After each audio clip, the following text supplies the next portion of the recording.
Hey, welcome to Failcraft Casts. I'm Hammy, hope all is well and good, and this is episode 4 of our little Learning Magic series. Played a bunch of other card games, played competitive Pokemon and such in the past, getting back into more competitive games now, trying to get into Hearthstone as you may have seen in our other videos, and also having a little bit of fun with Magic. So, known a little bit about Magic, always wanted to learn. We're starting with Duels of the Planeswalkers, and in this series we're going to be progressing to card games IRL, going to play the paper game as well. But why is Duels of the Planeswalkers good to get into Magic? Well, it's got a great tutorial that walks you through, and then it lets you learn with constructed decks in sort of prepared environments that you can learn all of the mechanics and how the game flows before jumping into the rough and tumble of playing the paper game or Magic the Gathering Online, for example, a slightly more competitive environment with a bit more going on. So get your mechanics straight, get the hang of the game with Duel of the Planeswalkers, and then hopefully enjoy it and jump into more.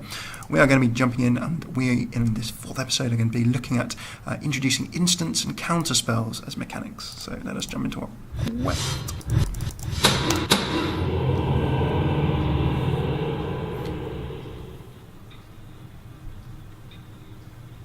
So Magic tutorial is really, really good. You can almost do it entirely without any assistance because it talks you through it really well.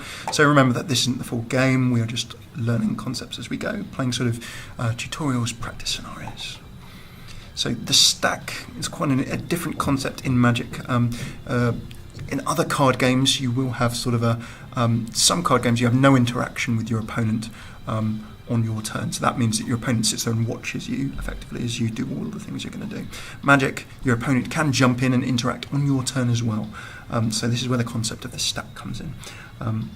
So basically I can play something, my opponent will have a chance to respond unless it's an instant or something else. You can also counter your opponent's cards as well, but this tutorial will do a much better job.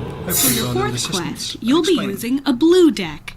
Blue's specialty is disrupting its opponent's plans, drawing cards, and using difficult-to-block creatures. Your opponent is Jade Mage. We'll bring it to Jade Mage. Okay, what have we got going on here? So to start with, Air Elemental, so we've got a chunky creature there, that's a 4/4. We've also got a just summoned Air Elemental as well, so we've got another 4/4, so we've got some presence there. Jade Mage cast an instant. Instants work just like sorceries. They apply immediately to the game and are then discarded, except they can be played at any time. This spell makes her Rumbling Baloth larger, but only until the end of the turn. So for that mere one land, it's magic target creature 3/3. So that's a nice scary creature she's got there. Can we block? Well, that's going to then make 7/7 block. I'm going to block. Of course, because that's just sitting there, I can't block with it. So I can prevent the damage, but of course I'm going to lose my creature in the process.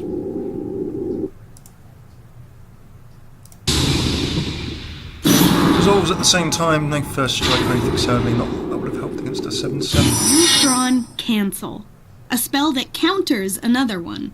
Countering stops a spell from happening. Whenever your opponent casts a spell, like summoning a creature, you can respond to it with an instant like Cancel. If you counter your opponent's spell, it will go to their graveyard and the mana they used is still spent.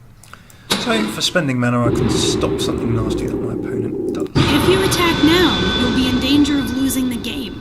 Better not attack until you have better choices. So I see, because I've only got 4 left, I need to be able to block that Rumbling Baloth. So if I attacked, I wouldn't be able to block. So sometimes in card games, doing nothing or tactically waiting is Mage better has cast than another nothing. giant growth. But instead of letting it make her Rumbling Baloth bigger, you can respond by pausing the action and casting Cancel.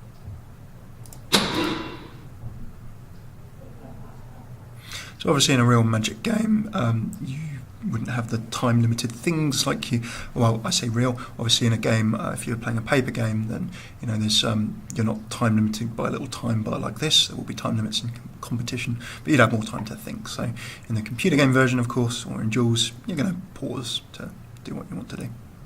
So I'm going to press space. There's the pause, and then I can have a cancel, target that giant's growth. So Now you've cast a spell, Cancel, targeting Jade Mage's spell, Giant Growth. This zone, where spells live before they resolve, is called the stack. Every player can add more instants. So we've chucked that on the stack. Hopefully we're going to be there we go. Cancel takes effect. Of course they want to attack. Of course they do. And in turn, of course, we will be blocking now, because we can now block with a 4/4 most happily. Combat phase resolved. Both of them take each other out. And we're alive to fight another day.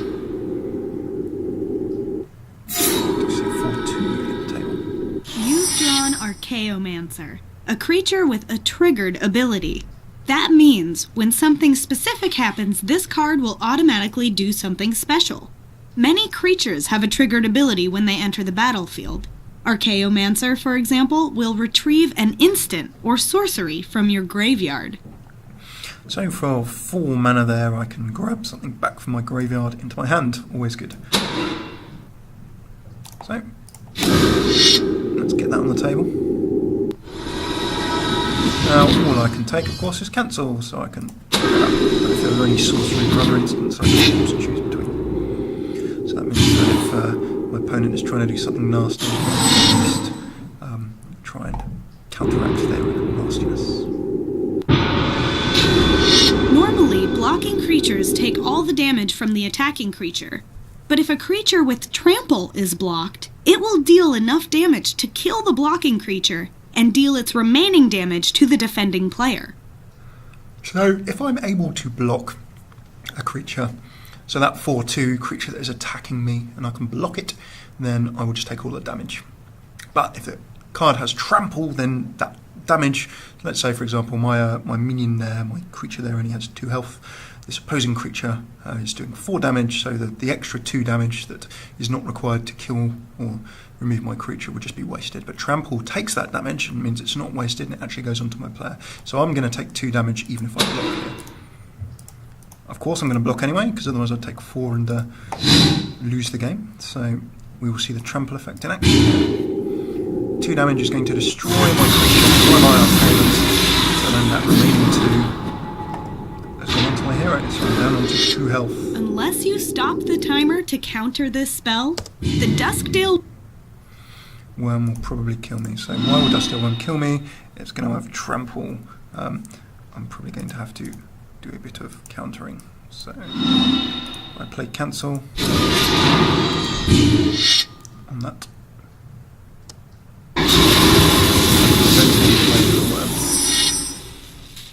Very, very handy. So, divination. Let's take a quick look. Sorcery, drawing 2 cards. I certainly want to do that.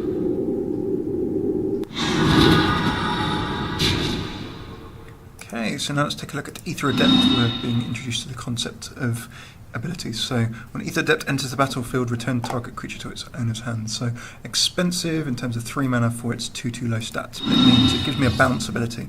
And what that means is that when I play this card, I can put the Spiked Baloth back into owner's hand, which is great. So that means that he can't attack me for at least 1 more turn. Keeps me on the table, keeps me on the table. Down goes another land. A nasty 7-drop big block there. You can see that Primordial Hydra. It is entered with 7 counters on it. And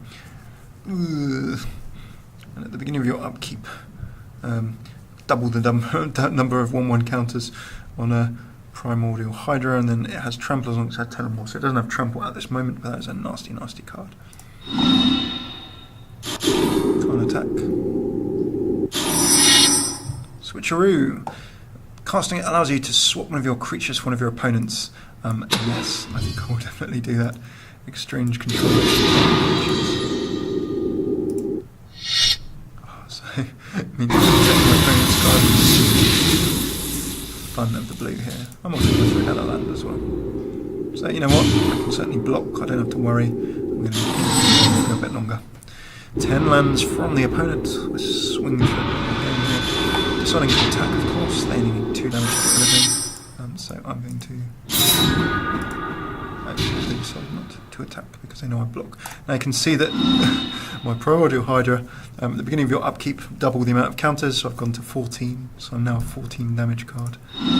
Awesome stuff. And I can actually just chuck that land down, but I can also just attack for the win, because this is doubled from 7 to 14. Nasty. So of course he can block. He will block, I would imagine. There we go. But because are powerful ways to surprise your opponents or thwart their plans. Practice using the stack with tricks like Giant Growth, Cancel, and others. In Quest 5, we'll suit up interesting creatures with equipment. So thanks for joining in that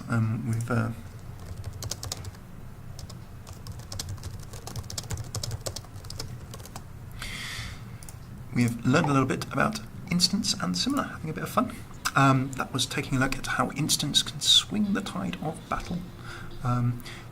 Seeing that in situations where things are a little bit rough, we can jump in, and as opposed to other card games where you can't actually jump in and do anything on your opponent's turn. Obviously in Magic you can see that you have the ability to do so if of course you have the lands, the energy, the mana, whatever you'd like to call it, to cast those abilities. So thanks very much for getting stuck in. If you're live, don't go away. We're going to be continuing our tutorial and doing a few more bits and bobs, learning a bit more about the game. If you're on YouTube, do not hesitate to check out some of our other stuff. youtube.com/Wildcraftcasts. Continue our Magic series where we're just getting in and stuck in and learning to play, or twitch.tv